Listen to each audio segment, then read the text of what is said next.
Está conosco o nosso colunista de tecnologia, o Orrisson Lacerda, para falar sobre a bomba atômica que caiu sobre o Vale do Silício, o surgimento de uma empresa chinesa, uma startup que contou com investimento, até onde sabemos, de 6 milhões de dólares e que fez com que as gigantes da tecnologia perdessem algo em torno de 1 trilhão de dólares em valor de mercado, porque é uma empresa com um custo bem menor que aparentemente funciona tão bem quanto ou até melhor mecanismos como o Chat GPT. Warrison, bom dia para você, obrigado pela participação aqui mais cedo. Bom dia, Megali. Prazer estar aqui com vocês. Ô Warrison, eu comparei mais cedo, você me diga se essa é uma boa comparação, com a possibilidade de alguém aparecer amanhã com um carro movido a água, né? Imagine o estrago que isso ia causar na indústria automobilística. É mais ou menos por aí? Eu acho que não chega tanto a isso, mas é uma boa comparação, viu, Megali? É uma boa comparação, porque na verdade o que a gente ficou sabendo, né? Até porque, para os nossos ouvintes até se situarem, né, Megali? A DeepSeek, que é essa startup chinesa, pegou o mundo de surpresa, né? Porque chegou toda essa avalanche, né? Todo esse tsunami começou na sexta-feira, né? Então estamos falando de uma coisa muito recente, né? Que foi quando as primeiras informações começaram a circular e essa bomba atômica explodiu nas cabeças do Silicon Valley, do Vale do Silício, ao longo do final de semana, né? A, a, a DeepSeek, ela conseguiu fazer o treinamento de uma inteligência artificial usando alguma coisa em torno de 5 milhões de dólares, pelo menos é o que diz o paper, né, publicado por eles, enquanto essa mesma tarefa consome alguma coisa perto de 100 milhões de dólares quando a gente fala de empresas norte-americanas como a OpenAI, que é responsável pelo ChatGPT, ou a Meta, né, do Facebook, que tem o seu próprio modelo de inteligência artificial. Enfim, as empresas norte-americanas normalmente gastam 100 milhões de dólares para treinar um modelo de inteligência artificial, enquanto a DeepSeek gastou alguma coisa em torno de 5 milhões de dólares. Agora, o que mais chama atenção nessa história, Megali, é que isso tudo acontece justamente no momento em que os Estados Unidos vêm forçando a barra nessa história da geopolítica entrando na tecnologia, né? Desde o governo Biden e agora no governo Trump, o governo norte-americano vem impedindo o acesso da China, das empresas chinesas, aos chips mais modernos, né? Aos chips mais avançados que são usados hoje justamente no desenvolvimento de inteligência artificial. E ainda assim, a DeepSeek conseguiu desenvolver um modelo que é tão bom ou talvez até melhor, em algumas coisas, pelo menos em alguns aspectos, do que o ChatGPT, por exemplo, mesmo sem ter acesso aos chips de ultimíssima geração, né?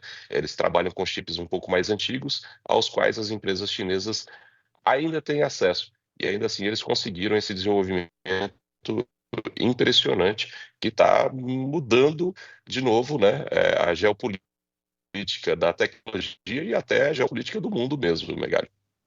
Ô Orrisson, ainda com base nesse cenário geopolítico que você colocou para a gente, há um questionamento que é o seguinte: essa empresa e esse aplicativo especificamente, o DeepSeek, ele é gratuito, código aberto, quer dizer, outras empresas podem usar o que foi desenvolvido ali para fazer novos desenvolvimentos. Como é que eles vão ganhar dinheiro com isso? Ou, aí usando o seu cenário geopolítico, o objetivo de fato é ganhar dinheiro? Assim, Carla, eu acho ótima essa sua pergunta, porque eu acho que ela está no centro que explica essa surpresa que a DeepSeek representa ou representou, né, para o mundo da tecnologia. A questão do fato de ser um código aberto, né? Só para explicar, né, para fazer um paralelo, né? Talvez os nossos ouvintes saibam, né, que existe um sistema operacional chamado Linux, né? O Linux é um sistema operacional que controla computadores e que faz mais ou menos a mesma coisa que o Windows. O Windows, que é super popular, está aí no computador de quase todo mundo, né? A diferença entre o Linux e o Windows é que um tem o seu código aberto e o outro não. O outro tem um código proprietário que pertence à Microsoft, no caso o Windows, né? O que a gente viu acontecer nas últimas décadas de utilização do Linux? O Linux se transformou no software, no sistema operacional preferido por aplicações empresariais, né? Então, todos os servidores, todos os computadores de grande porte, Estou dizendo aqui todos, mas obviamente a maioria, né? Não são todos, né? Mas, enfim, o Linux é a solução mais adotada pelas empresas quando elas precisam controlar os seus servidores, né? Não são tantos os servidores assim que usam o Windows. A maior parte da comunidade prefere usar o Linux porque o Linux é muito mais estável, o Linux é aberto, então você pode adaptá-lo para suas necessidades específicas. E com isso, o Linux acaba ganhando uma evolução muito mais rápida do que o Windows, porque tem muito mais gente trabalhando no código do Linux do que no código do Windows, já que o código do Windows pertence a uma empresa, né, e só ela tem acesso a esse código. E aí o que aconteceu nos últimos anos, Carla, é que o Linux se transformou numa máquina de fazer dinheiro. Como? Porque algumas empresas se tornaram especialistas em vender soluções baseadas no Linux, né? E elas fazem dinheiro justamente por isso, né? Vendendo, adaptando o Linux para necessidades específicas.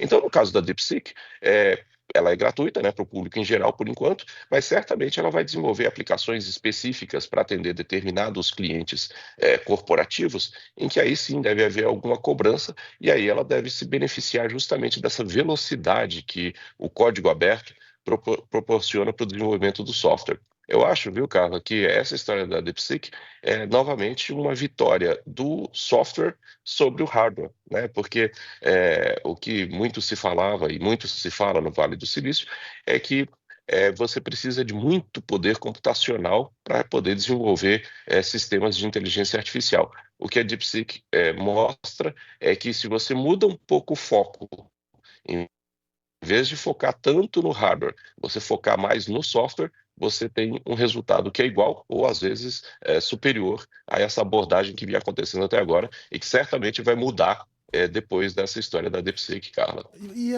As grandes empresas do Vale do Silício não vão começar a ser questionadas pelos investidores, ô Harrison?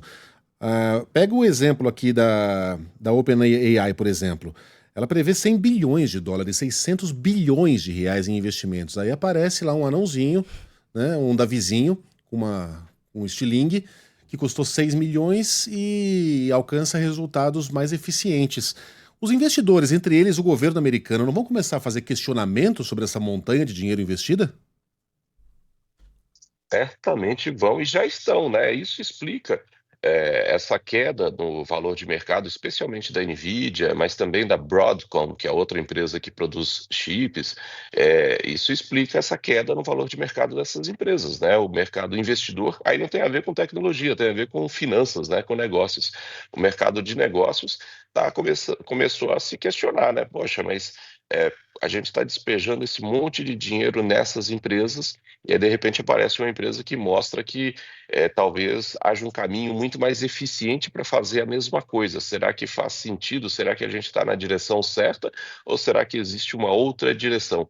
Então, eu acho que é justamente isso que está acontecendo. Apesar de que Bolsa de valores, né, Megali, é aquela coisa, é meio loteria também, né? Então, a Nvidia já abriu hoje, recuperando um pouco do valor de mercado que ela perdeu ontem. Porque, claro, aí os investidores começam a raciocinar, puxa, talvez esteja barato nesse momento comprar ações da Nvidia, então vamos lá comprar um pouco ações deles, porque o valor caiu ontem, então vamos comprar para aproveitar esse momento de baixa e fazer algum dinheiro nessa movimentação. Então, a empresa abriu no que se chama do pré-market, né, já com uma pequena recuperação.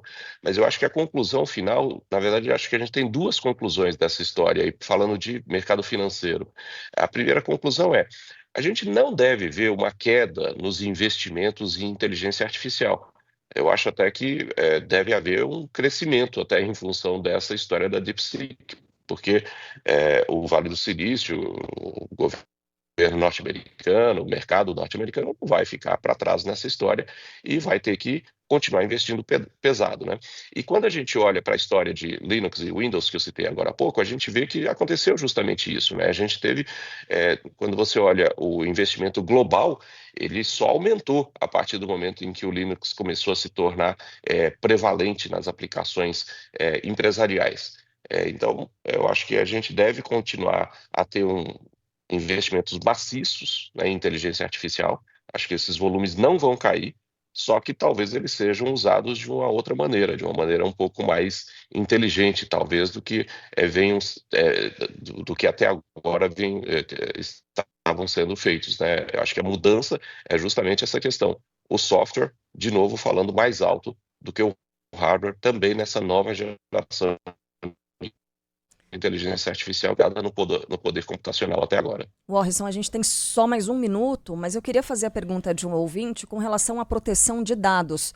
Ele diz, eu estou morrendo de vontade de baixar o DeepSeek agora, mas ter amanhã a minha vida toda exposta ou guardada num servidor chinês. Há risco de vazamento de dados dessas pessoas? E aí a minha pergunta é, você baixa e usa, baixou e usou, baixaria e usaria o DeepSeek? Para responder, viu, Carla, eu baixei no fim de semana, já quando começou porque eu também fui pego de surpresa, não só eu, o mundo, até o governo chinês foi pego de surpresa pela DeepSeek, né? É importante dizer isso, o governo chinês não era um dos grandes investidores da DeepSeek, a DeepSeek não era, até o fim de semana, uma das startups escolhidas pelo governo chinês, certamente isso mudou a partir do fim de semana, eles passaram a investir nisso, certamente, mas aí, para tentar responder o nosso ouvinte, Carla, a pergunta é se ele tem rede social, essa é uma pergunta que já foi. Se ele entrou já no TikTok, se ele participa do Instagram, do Facebook, esses dados dele já estão ou num servidor chinês ou no servidor norte-americano, né? Então, esse é um ponto de não retorno, né, para quem participa de rede social, por exemplo, né? Os seus dados já estão lá, e não importa muito a empresa, né? Só vai mudar talvez a nacionalidade. E isso é outra coisa interessante, Carla, só para completar aqui rapidinho, quando a gente vê isso, né? A rede social que mais cresce no mundo é uma rede social chinesa, que tomou de assalto as redes sociais norte-americanas, e agora a gente tem isso acontecendo também no mundo da inteligência artificial. Uma startup chinesa que toma de assalto as big techs norte-americanas. Não sei se ela vai superar, né, as big techs americanas, mas que está dando um grande susto no establishment de tecnologia dos Estados Unidos, isso está, né? Portanto, já foi, viu, Rogério? Um abraço. Portanto, já foi. Portanto, já foi. Warrison, obrigado pela participação. Até a próxima. Até a próxima. Obrigado a você. Beijo.